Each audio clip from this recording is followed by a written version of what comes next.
Son günlər Elm və Təhsil Nazirinin iş rejimi ilə bağlı verdiyi açıqlama ölkədə ciddi müzakirələrə səbəb olub. Müəllimlərin 8 saatlıq iş rejiminə keçidi, məktəblərdə saat 18:00-a qədər qalma tələbi və bunun praktik tətbiqi cəmiyyətdə suallar doğurub. Bir çox mütəxəssis xəbərdarlıq edir, əgər proses belə davam edərsə, müəllimlərin işdən ayrılması, hətta kütləvi şəkildə sistemdən uzaqlaşması qaçılmaz ola bilər. Mütəxəssislərə görə bu qərar təhsildə yeni bir mərhələnin başlanğıcı ola bilər. Amma sual yaranır, bu mərhələ pozitiv olacaq, yoxsa sistem üçün böhran yaradacaq? Təhsil eksperti Rizvan Fikrətoğlu bildirir ki, artıq bir neçə ildir müəllimlik peşəsinə maraq azalır. Gənclər daha yüksək maaşlı, daha az stresli və daha çevik iş saatları olan sahələrə yönəlir. Onun sözlərinə görə, iş vaxtının uzadılması bu tendensiyanı daha da sürətləndirə bilər. Təsəvvür edin, müəllim səhər saat 8-dən axşam 6-ya qədər məktəbdə olmalıdır.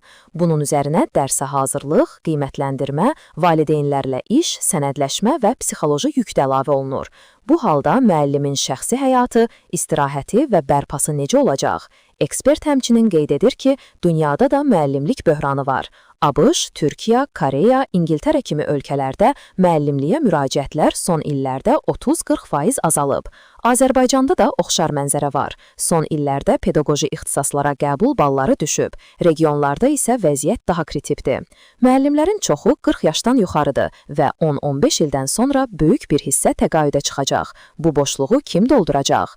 Bugün iş saatlarının artırılması, yükün çoxalması və şəraitin yaxşı olmaması nəticəsində çox sayda müəllim özəl sektora keçir, digərləri isə peşəni tam tərk edir. Əgər bu proses belə davam etsə, ekspertlərin fikrincə, yaxın illərdə məktəblər müəllim tapmaq üçün yarışmağa başlayacaq. Rizvan Fikrətoğlu həmçinin bildirir ki, hibrid sistem, yarımştat müəllimlik, distant dərs və süni intellekt də gələcəkdə rol oynaya bilər. Amma əsas məsələ müəllimin motivasiyası və rifahıdır. O əlavə edir ki, yeni model yalnız bir halda effekt verə bilər, əgər bu proses könüllü olsa və maaşlar ciddi şəkildə artırılsa. Digər tərəfdən, bu qərarın müdafiəçiləri bildirir ki, dövlət qurumlarında və özəl sektorda çalışan insanlar da saat 18:00-a qədər işdə olur və bu normal qəbul edilir. Onlara görə, əgər müəllimlər üçün şərait yaradılarsa, iş saatının uzadılması təhsilin keyfiyyətinə müsbət təsir göstərə bilər. Amma burada əsas rol oynayan faktor maaş və motivasiyadır.